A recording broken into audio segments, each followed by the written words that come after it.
Recording in progress. Hey, Coach. Just wondering about Angel and just kind of timeline or how she's doing. It'll be day to day. She was pretty sore this morning, and so didn't want to mess with it being a back issue. So we'll see how she feels going into Sunday.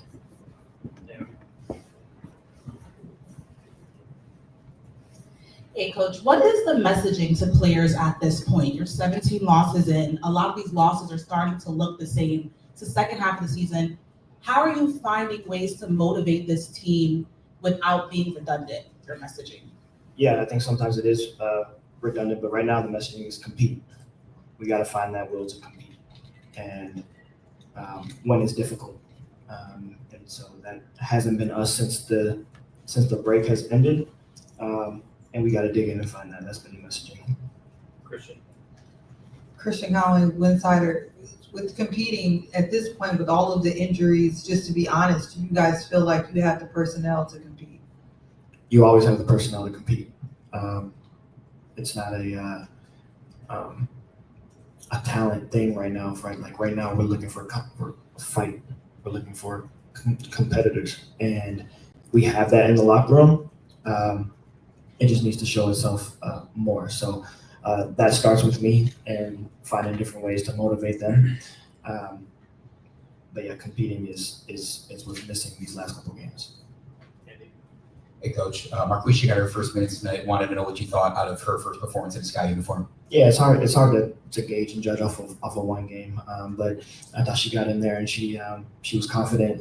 She got up some shots pretty early, and so it's good to see that aggressiveness from her. She fits into to the locker room and what have you, and so we'll see what she continues to bring. But I thought it was a solid first day for her, first game. Thank you.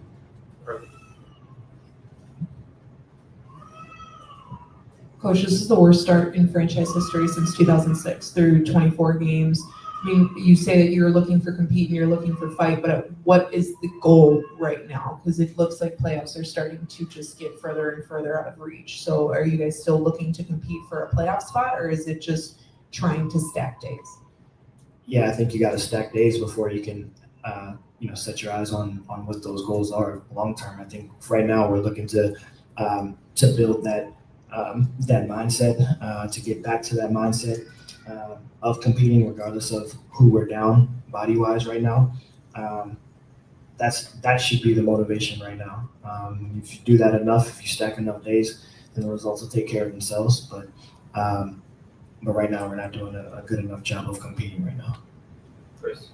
Coach, Rebecca and Kia have had games where we've seen them score. We've seen them put up good numbers and that kind of stuff. But what are some ways that you can kind of help them stay consistent, kind of stay that course? Because when they score late, have these kind of games, results like this don't happen. Yeah, I think that when you turn the ball over as much as we have, it's a struggle for anyone to gain consistency or a rhythm, and so I think that they've been a product of that, just like other players on our team have as well. Just our offense has struggled mostly due to our inability to been taking care of the ball, and when we have shown signs of taking care of the ball, our numbers are in the 80s and 90s at times. And so, the offense works when the movement is there, when we're taking care of the ball and limiting opportunities for the other team to get in transition. And so, again, it just puts a lot of pressure on our offense and our defense when we're turning it over as frequently as we have been. Hey, Coach. Speaking of consistency, it really seems like that Camila has been very consistent on the boards, in the paint, both in the first half of the season and then starting the second half of the season. Would you agree with that? Yeah, I think that I think that Camilla's still trying to find that consistency as well from a day to day. But yeah, I think that more often than not, she has shown that. I think that we've tried to find different ways to give her the ball tonight. We missed her on a couple of times when she had deep seal opportunities in there. But I thought that she came out, she ran the floor hard today. She tried to establish herself. We just weren't able to get it to her in a timely manner before they were able to bring help and multiple bodies to her. So we got to do a better job of that. But yeah, I think that we need consistent play from across the board, and Mill's been trying to give us that just like everyone else has.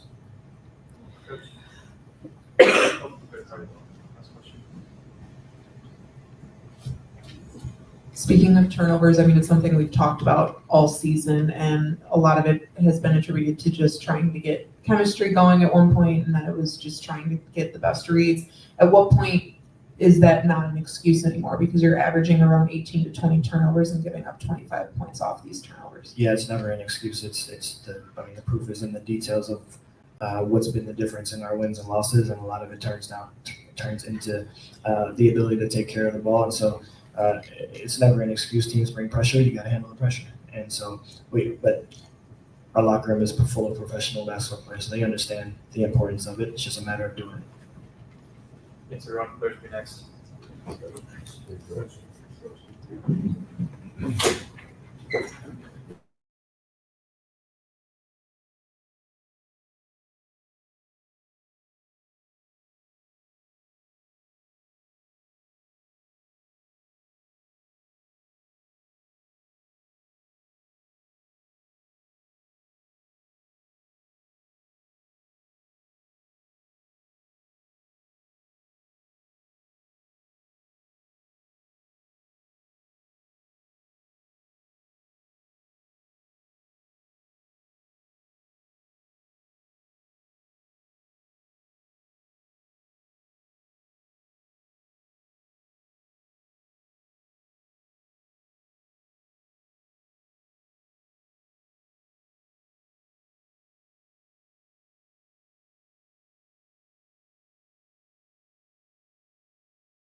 Hi, ladies. Question for either of you. Marsh was just in here, and when I asked him how does he motivate the team without being redundant, he mentioned that there needs to be a level of competitiveness with this team, that there's competitiveness within this team in the locker room, but it's not being demonstrated on the court. What do you think is causing that gap from it being exemplified through the play?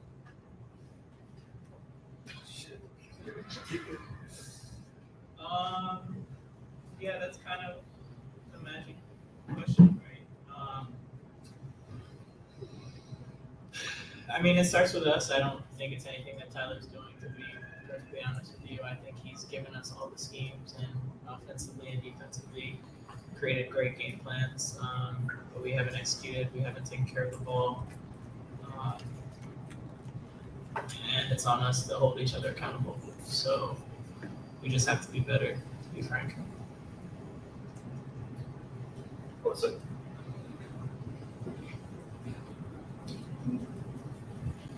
I know, like, at the beginning of the season, the competitiveness thing was something you guys, like, worked really hard to build up. You guys got there. Hasn't maybe necessarily been there after the break.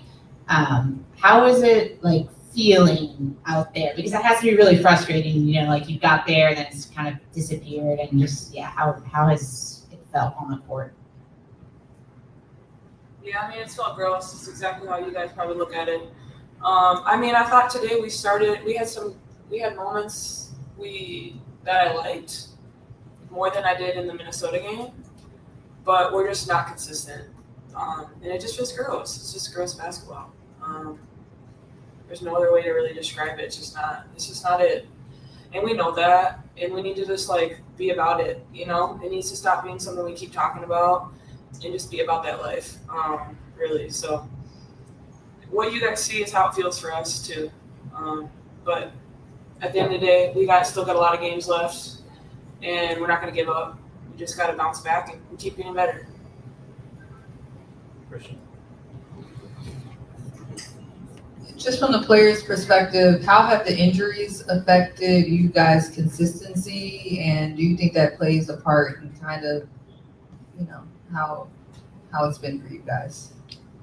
Yeah, I mean, of course it plays a role. We have elite players that aren't playing, but that's not to say that we don't have all-stars on this team as well currently.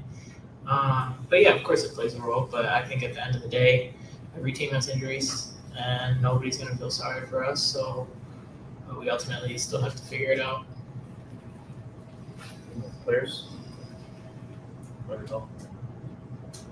know we've talked about it almost all season with the turnovers, and I know at the beginning of the season it was chemistry, trying to find each other, and then it was about understanding the scheme and getting to the spots.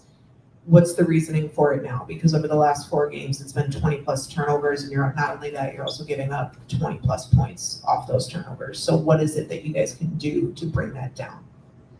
I mean, simple stuff, like stuff we learned in high school, you know, get open.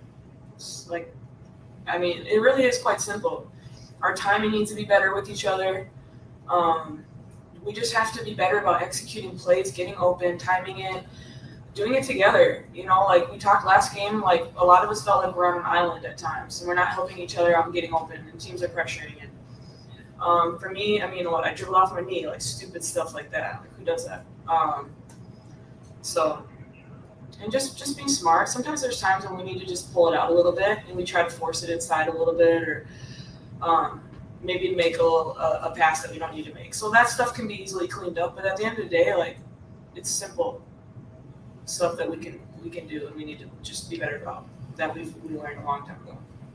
Is that more frustrating that it's simplicity and not something that you can kind of feel like, oh, okay, this is something difficult that we need to work through? Is it more frustrating with how simple of the mistakes it is? Yeah, for sure. I mean, I don't know for you, but yeah, I mean, absolutely, it is. It's in our control, and that's at the end of the day, we got to control what we can, and that's what's so frustrating about it, because this is on us. And obviously, Seattle's an amazing team. So is Minnesota and all these other teams. But the stuff that we're doing wrong is on us, 1,000%. So if we're gonna lose, let's just do it the right way. You know, so that's really the frustrating part, is that we're shooting ourselves in the foot. So we got to be better.